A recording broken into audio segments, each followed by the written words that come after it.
Nice takedown. Ito ay isang Tyrannochilus sp Kigoma or Tyrannochilus morinus. So siya ay isang adult male.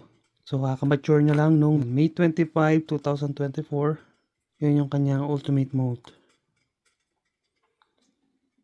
Ito ay isang Harpactira dictator female. Yun. Nice. Napaka wild. Yun know, solid yung takedown mga pards. Oh, ito mga pards. Teraposa apophysis. Ayan, bigyan natin ng super warm.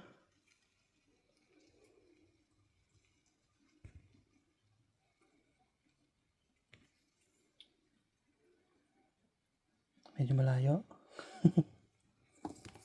Yun, grabe. Sobrang wild oh. Ganda na ng kulay. So, kulang yan for sure. Bigyan pa natin ng isa dito. Yun. Yun oh. Nice. So, gutom na gutom si ate. Sobrang solid niya ito. Tingnan nyo. Sobrang ganda na ng kulay. So, isa pa. Ito pa isa. Yun know. Nice. Grabe, sabog-sabog. You know, gutom na gutom. So, yan. Sobrang ganda na niya. You know, and sobrang laki na rin.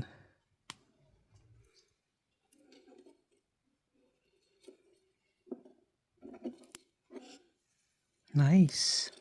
Solid, no? Ganda.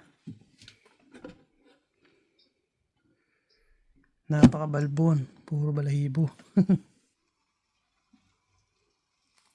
Yun. Grabe. Solid takedown. Oo, napaka-angas, no?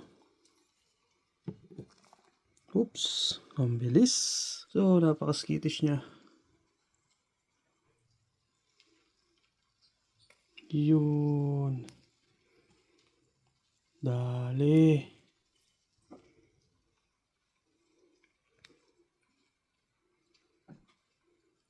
Nice takedown. You know. Solid. Ayan na mga pards. Tingnan nyo.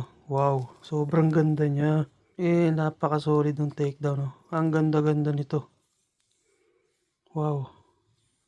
Ganda oh. At ayun. Umakyat pa nga doon sa pinaka dulo ng kanyang enclosure. Ayan. Ito pa isa. Sobrang ganda. Yun. Solid. So, bigyan pa natin ng isa.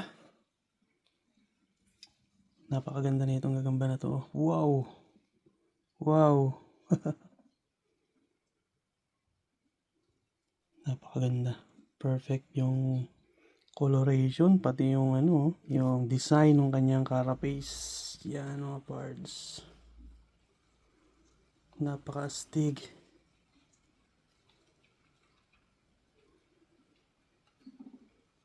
Yan o. Ito yung ating king baboon. So, tingnan natin kung lalabas siya. Yun, nandun siya sa loob ng kanyang burrow. So, tingnan natin ha. Ayun. So, nakikita ko yung paa niya.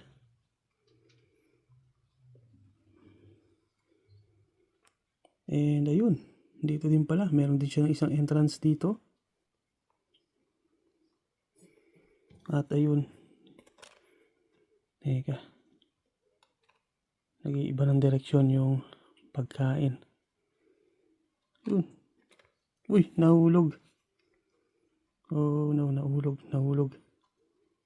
Sana i-take down niya. Yun. Tinake down niya mga parts. So, doon niya na tinake down sa loob ng kanyang burrow. So, ito yung enclosure ng ating isang balfuri na female. Yan, tingnan natin kung lalabas siya. Yan, kasi nandun siya sa burrow niya, sa ilalim. Tingnan natin kung kakain tong ating female na to. So, grabe yung webbing, no?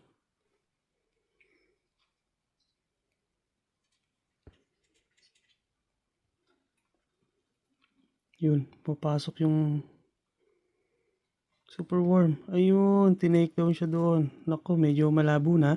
Dahil doon sa loob. Hindi na natin nakita. So, natakpan na ng mga sapot. Ayun. Yun sa loob. Medyo malabo. Pero tinake down niya. Ito ay isang Harpactira silica.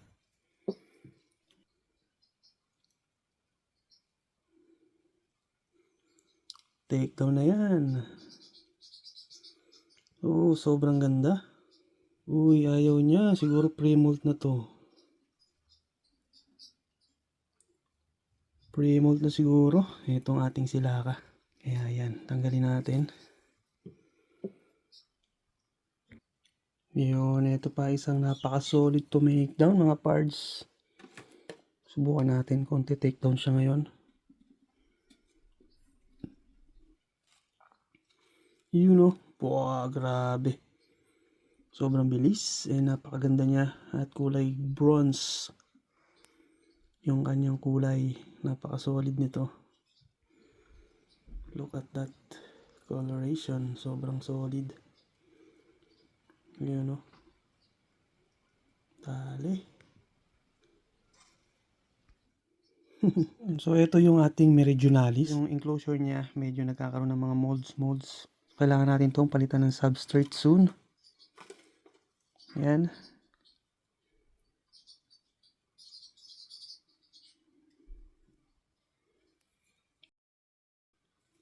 Yun. Grabe. Napaka-wild ng takedown na yun. Sobrang solid. Yun, may entrance siya dito.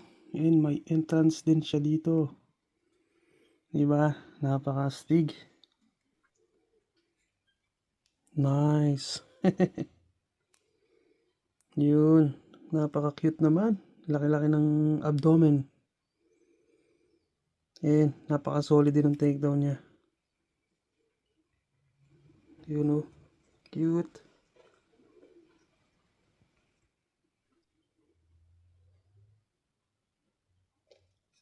Yun. Nice takedown. So, yan yung ating Holconia morayensis. So, napaka-solid din, no? Ganda. So, ito ay isang Huntsman spider. So, ito ay isang Heteropoda venatoria. Yun. Wow, grabe. Halimaw to. Napaka-solid, napaka-bilis to make down. Tingnan nyo. Labas ang katas. Grabe, no? Sobrang ganda. Sobrang bilis. Yun, no? Angas. So, ito pa yung ating nag-iisang Barilestis occidentalis. So, ito na yung last na Huntsman na pakakainin natin. Ayan, sana kumain siya. Yun, bumaba. Dito ko ilalagay yung mealworm. Yan. Yun o. Yun. Uy. So, napakabilis ng takedown, ano? Lakas ng pakiramdam. And, solid na solid din to.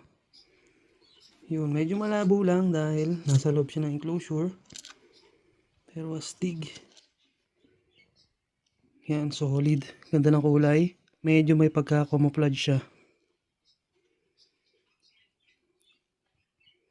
Yun lang, napaka-solid guys.